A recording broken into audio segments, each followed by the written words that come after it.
Speaking of electric vehicles, Warren Buffett-backed electric automaker BYD announced late the other day that their Q1 results are not going to be as good as they originally were expecting. So originally, they were expecting higher profits, higher numbers, but they reported lower than expected guidance for the first quarter, which only accounts for 3 to 5% of what analysts are expecting for the entire year of 2021.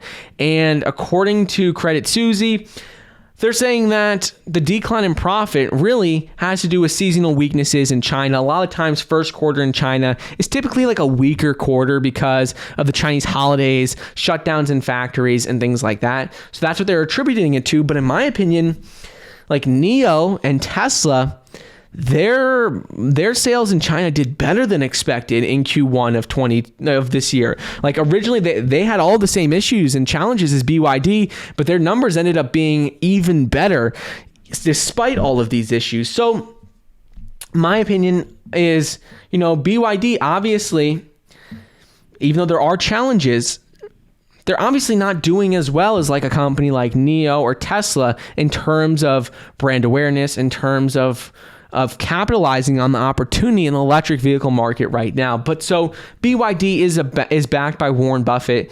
This is the electric vehicle company that he has picked to back. And they're saying that net profits attributable to shareholders in the first quarter will be between $30.4 million and around $40 million. So they're saying really the main reason why profits are going to be lower is because there's been a lot of pressure on in terms of their raw material costs. They say raw material prices for like lithium carbonate, electrolyte, and copper, all of which are used in their vehicles, have gone up significantly. Battery costs are still pretty expensive. Shortages with semiconductors and chips.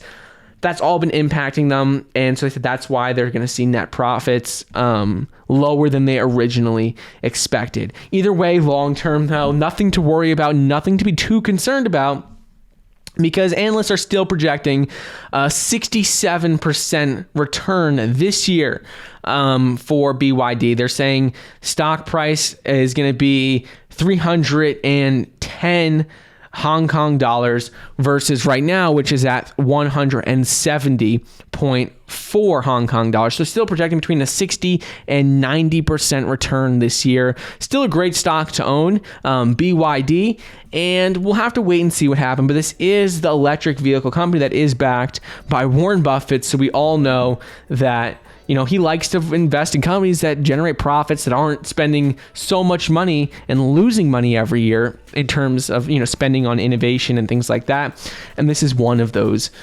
companies.